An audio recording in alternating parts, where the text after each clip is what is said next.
A Case of Identity, Part 1, by Sir Arthur Conan Doyle. "My dear fellow," said Sherlock Holmes, as we sat on either side of the fire in his lodgings at Baker Street, "life is infinitely stranger than anything which the mind of man can invent. We would not dare to conceive the things which are really mere commonplaces of existence. If we could fly out of that window, hand in hand, hover over this great city, gently remove the roofs and peep in at the queer things which are going on, the strange coincidences, the plannings, the cross-purposes, the wonderful chains of events working through generations and leading to the most outré results, it would make all fiction, with its conventionalities and foreseen conclusions, most stale and unprofitable." "And yet I am not convinced of it," I answered. "The cases which come to light in the papers are, as a rule, bald enough and vulgar enough. We have in our police reports realism pushed to its extreme limits, and yet the result is, it must be confessed, neither fascinating nor artistic. A certain selection and discretion must be used in producing a realistic effect," remarked Holmes. "This is wanting in the police report, where more stress is laid perhaps upon the platitudes of the magistrate than upon the details, which to an observer contain the vital essence of the whole matter. Depend upon it, there is nothing so unnatural as the commonplace." I smiled and shook my head. "I can quite understand your thinking so," I said. "Of course, in your position of unofficial adviser and helper to everybody who is absolutely puzzled throughout 3 continents, you are brought in contact with all that is strange and bizarre. But here—" I picked up the morning paper from the ground. "Let us put it to a practical test. Here is the first heading upon which I come: 'A husband's cruelty to his wife.' There is half a column of print, but I know without reading it that it is all perfectly familiar to me. There is, of course, the other woman, the drink, the push, the blow, the bruise, the unsympathetic sister or landlady. The crudest of writers could invent nothing more crude." "Indeed, your example is an unfortunate one for your argument," said Holmes, taking the paper and glancing his eye down it. "This is the Dundas separation case, and, as it happens, I was engaged in clearing up some small points in connection with it. The husband was a teetotaler, there was no other woman, and the conduct complained of was that he had drifted into the habit of winding up every meal by taking out his false teeth and hurling them at his wife, which you will allow is not an action likely to occur to the imagination of the average story-teller. Take a pinch of snuff, Doctor, and acknowledge that I have scored over you in your example." He held out his snuff-box of old gold, with a great amethyst in the centre of the lid. Its splendour was in such contrast to his homely ways and simple life that I could not help commenting upon it. "Ah," said he, "I forgot that I had not seen you for some weeks. It is a little souvenir from the King of Bohemia, in return for my assistance in the case of the Irene Adler papers." "And the ring?" I asked, glancing at a remarkable brilliant which sparkled upon his finger. "It was from the reigning family of Holland, though the matter in which I served them was of such delicacy that I cannot confide it even to you, who have been good enough to chronicle 1 or 2 of my little problems." "And have you any on hand just now?" I asked with interest. "Some 10 or 12, but none which present any features of interest. They are important, you understand, without being interesting. Indeed, I have found that it is usually in unimportant matters that there is a field for the observation and for the quick analysis of cause and effect which gives the charm to an investigation. The larger crimes are apt to be the simpler, for the bigger the crime, the more obvious, as a rule, is the motive. In these cases, save for one rather intricate matter which has been referred to me from Marseilles, there is nothing which presents any features of interest. It is possible, however, that I may have something better before very many minutes are over, for this is one of my clients, or I am much mistaken." He had risen from his chair and was standing between the parted blinds, gazing down into the dull, neutral-tinted London street. Looking over his shoulder, I saw that on the pavement opposite there stood a large woman with a heavy fur boa round her neck and a large curling red feather in a broad-brimmed hat, which was tilted in a coquettish Duchess of Devonshire fashion over her ear. From under this great panoply she peeped up in a nervous, hesitating fashion at our windows, while her body oscillated backward and forward, and her fingers fidgeted with her glove buttons. Suddenly, with a plunge, as of the swimmer who leaves the bank, she hurried across the road, and we heard the sharp clang of the bell. "I have seen those symptoms before," said Holmes, throwing his cigarette into the fire. "Oscillation upon the pavement always means an affaire de coeur. She would like advice, but is not sure that the matter is not too delicate for communication. And yet even here we may discriminate. When a woman has been seriously wronged by a man, she no longer oscillates, and the usual symptom is a broken bell wire. Here we may take it that there is a love matter, but that the maiden is not so much angry as perplexed or grieved. But here she comes in person to resolve our doubts." As he spoke, there was a tap at the door, and the boy in buttons entered to announce Miss Mary Sutherland, while the lady herself loomed behind his small black figure like a full-sailed merchantman behind a tiny pilot-boat. Sherlock Holmes welcomed her with the easy courtesy for which he was remarkable, and having closed the door and bowed her into an armchair, he looked her over in the minute and yet abstracted fashion which was peculiar to him. "Do you not find," he said, "that with your short sight it is a little trying to do so much typewriting?" "I did at first," she answered, "but now I know where the letters are without looking." Then, suddenly realizing the full purport of his words, she gave a violent start, and looked up with fear and astonishment upon her broad, good-humoured face. "You've heard about me, Mr. Holmes?" she cried. "Else how could you know all that?" "Never mind," said Holmes, laughing. "It is my business to know things. Perhaps I have trained myself to see what others overlook. If not, why should you come to consult me?" "I came to you, sir, because I heard of you from Mrs. Etheridge, whose husband you found so easily when the police and everyone had given him up for dead. Oh, Mr. Holmes, I wish you would do as much for me. I'm not rich, but still I have 100 a year in my own right, besides the little that I make by the machine, and I would give it all to know what has become of Mr. Hosmer Angel." "Why did you come away to consult me in such a hurry?" asked Sherlock Holmes, with his finger-tips together and his eyes to the ceiling. Again a startled look came over the somewhat vacuous face of Miss Mary Sutherland.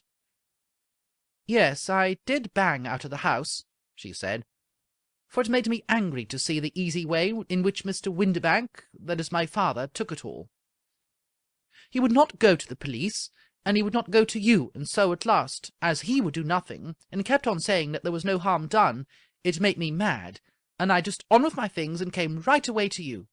"Your father?" said Holmes. "Your stepfather, surely, since the name is different." "Yes, my stepfather. I call him father, though it sounds funny, too, for he's only 5 years and 2 months older than myself." "And your mother is alive?" "Oh, yes, mother is alive and well. I wasn't best pleased, Mr. Holmes, when she married again so soon after father's death, and a man who was nearly 15 years younger than herself. Father was a plumber in the Tottenham Court Road, and he left a tidy business behind him, which mother carried on with Mr. Hardy, the foreman. But when Mr. Windibank came, he made her sell the business, for he was very superior, being a traveller in wines. They got 4,700 for the goodwill and interest, which wasn't near as much as father could have got if he'd been alive." I had expected to see Sherlock Holmes impatient under this rambling and inconsequential narrative, but on the contrary, he had listened with the greatest concentration of attention. "Your own little income?" he asked. "Does it come out of the business?" "Oh, no, sir. It is quite separate, and was left me by my Uncle Ned in Auckland. It is a New Zealand stock, paying 4.5%. £2,500 was the amount, but I can only touch the interest." "You interest me extremely," said Holmes. "And since you draw so large a sum as 100 a year, with what you earn into the bargain, you no doubt travel a little, and indulge yourself in every way. I believe that a single lady can get on very nicely upon an income of about £60. I could do with much less than that, Mr. Holmes, but you understand that as long as I live at home I don't wish to be a burden to them, and so they have the use of the money just while I'm staying with them. Of course, that is only just for the time. Mr. Windibank draws my interest every quarter and pays it over to mother, and I find that I can do pretty well with what I earn at typewriting. It brings me twopence a sheet, and I can often do from 15 to 20 sheets in a day." "You have made your position very clear to me," said Holmes. "This is my friend Dr. Watson, before whom you can speak as freely as before myself.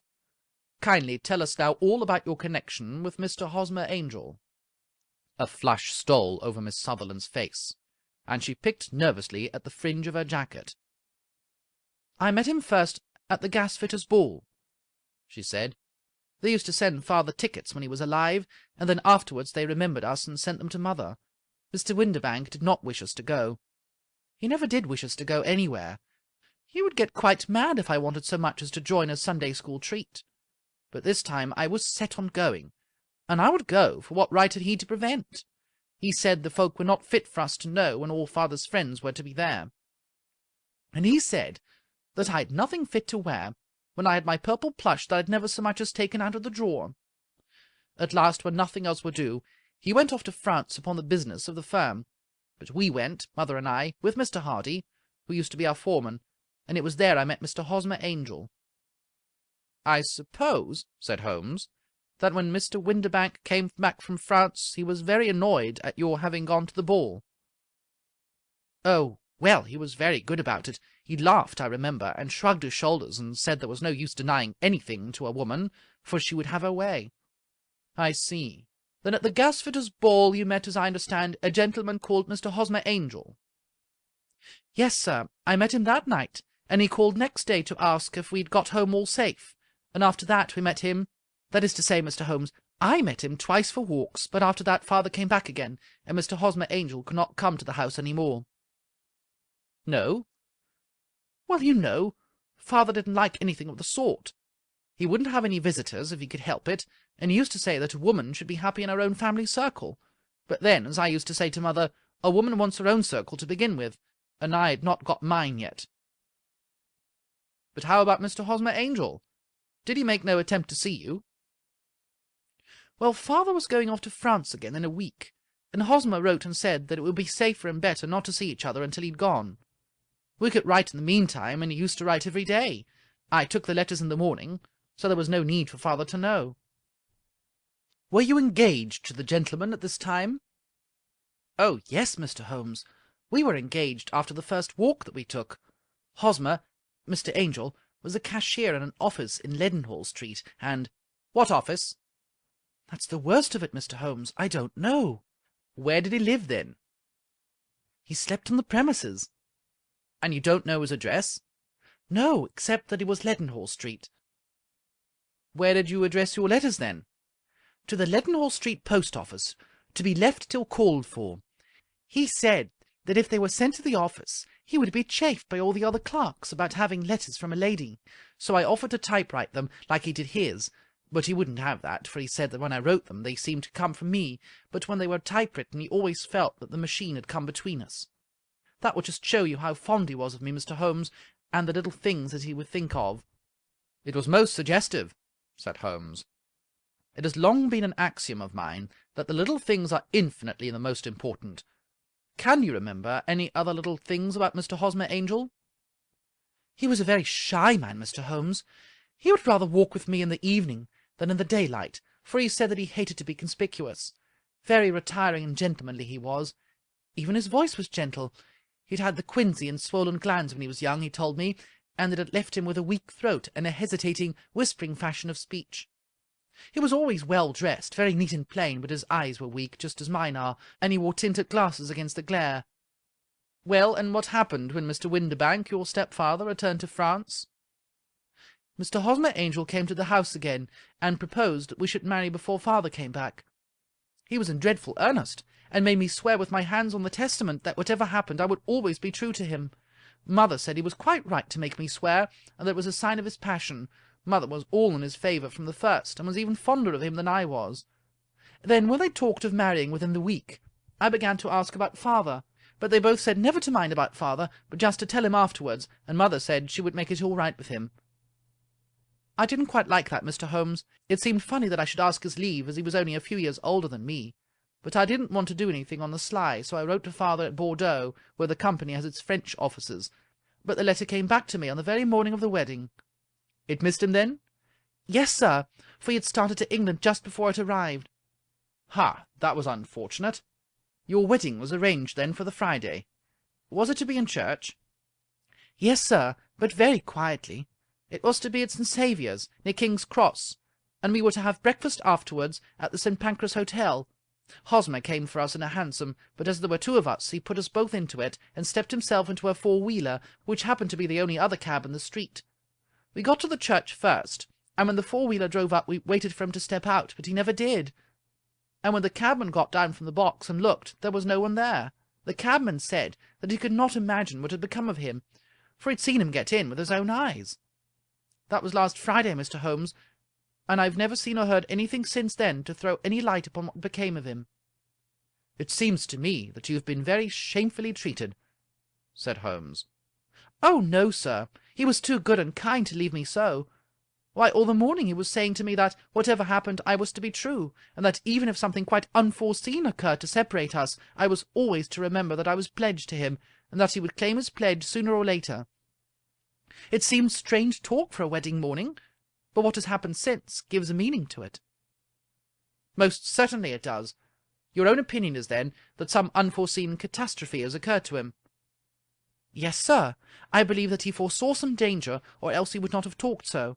And then I think that what he foresaw happened. But you have no notion as to what it could have been? None. One more question. How did your mother take the matter? She was angry, and said I was never to speak of the matter again. And your father? Did you tell him? Yes, and he seemed to think with me that something had happened, and that I should hear of Hosmer again. As he said, what interest could anyone have in bringing me to the door of the church and then leaving me? Now, if he'd borrowed my money, or if he'd married me and got my money settled on him, there might be some reason, but Hosmer was very independent about money, and never would look at a shilling of mine. And yet what could have happened? And why could he not write? Oh, it drives me half mad to think of, and I can't sleep a wink at night. She pulled a little handkerchief out of her muff, and began to sob heavily into it. I shall glance into the case for you, said Holmes, rising, and I have no doubt that we shall reach some definite result. Let the weight of the matter rest upon me now, and do not let your mind dwell upon it further. Above all, try to let Mr. Hosmer Angel vanish from your memory, as he has done from your life. Then you don't think I'll see him again? I fear not. Then what has happened to him? You will leave that question in my hands. I should like an accurate description of him, and any letters of his which you can spare. I advertised for him in last Saturday's Chronicle, said she. Here is a slip, and here are 4 letters from him. Thank you. And your address? Number 31 Lion Place, Camberwell. Mr. Angel's address you never had, I understand. Where is your father's place of business? He travels for Westhouse and Marbank, the great claret importers of Fenchurch Street. Thank you. You have made your statement very clearly. You will leave the papers here, and remember the advice which I have given you. Let the whole incident be a sealed book, and do not allow it to affect your life.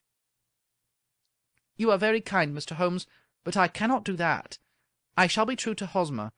He shall find me ready when he comes back. For all the preposterous hat and the vacuous face, there was something noble in the simple faith of our visitor which compelled our respect. She laid her little bundle of papers upon the table, and went her way with a promise to come again whenever she might be summoned.